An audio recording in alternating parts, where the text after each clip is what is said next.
لاہور میں ایک لڑکی بدنام زمانہ ہے، وہ میں نے ایسے اسے سلام دعا کر کر کر کر ماشاءاللہ 5 وقت نمازی بن گئی. تو وہ ایک جگہ شوٹنگ ہو رہی تھی، تو میں نے اسے فون کیا. میں نے کہا میں لاہور میں ہوں، مل سکتی ہو آ کے؟ اس نے کہا میں تو شوٹنگ کر رہی ہوں، 10 بجے فارغ ہوں. میں نے کہا اچھا بیٹی، جب فارغ ہو جاؤ نا پھر آ جانا، میں تیرا انتظار کروں، چاہے لیٹ بھی ہو تو آ جانا. یہ ہے کوئی 8 بجے کے بعد. 9 بجے پوری شوٹنگ ٹیم، باقی اداکار، ڈائریکٹر، کیمرہ مین سارے وہاں پہنچ گئے. میں بڑا حیران ہوں. میں نے کہا ہے تم تو کہہ رہی تھی میں 10 بجے فارغ ہو گئی. وہ کہنے لگی میں نے اپنے ڈائریکٹر سے کہا کہ مولانا طارق جمیل صاحب نے مجھے فون پہ کہا ہے کہ جب فارغ ہو تو آ کے مجھے مل جانا. وہ ڈائریکٹر بھی سامنے ہی بیٹھا تھا. تو یہ کہنے لگے کہ مولانا طارق جمیل صاحب تیرے جیسی لڑکی کو فون کریں گے، یہ کیسے ہے؟ انہوں نے کہا آپ یہ کہتے ہو تو مجھے بیٹی کہتے ہیں. تو اس نے کہا شوٹنگ آف کرو.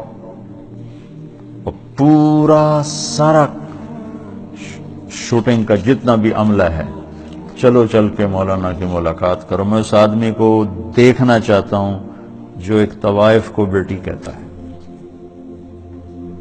وہ سارے مجھے ملنے آ گئے، سارے. صرف ممبر پہ بیٹھ کے تقریر کرنے کا تمہیں شوق ہوتا ہے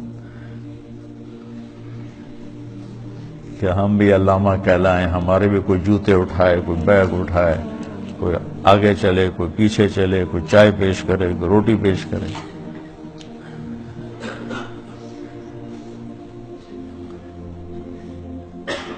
میری تمنا ہے کہ اللہ آپ کے اندر تبلیغ زندہ کر دے.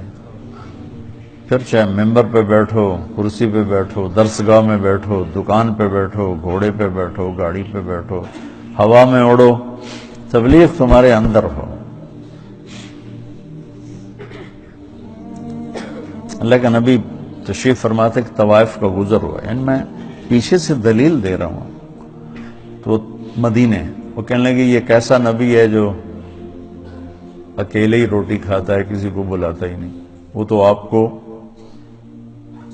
تکلیف دینا چاہتی تھی، تنگ کرنا چاہتی تھی.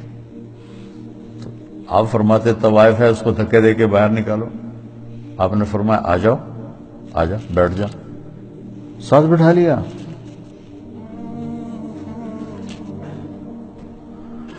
کہ کھاؤ.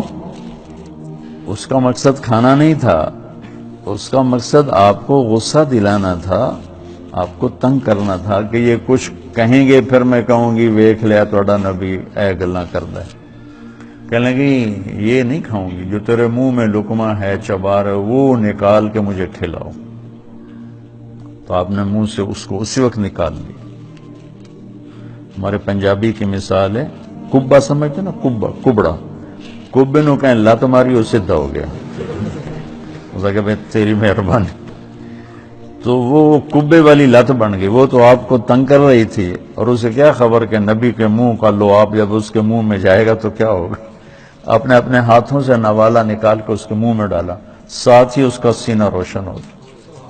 وہ کلمہ پڑھ گئی اور مدینے کی شریف ترین خواتین صحابیہ بن گئی.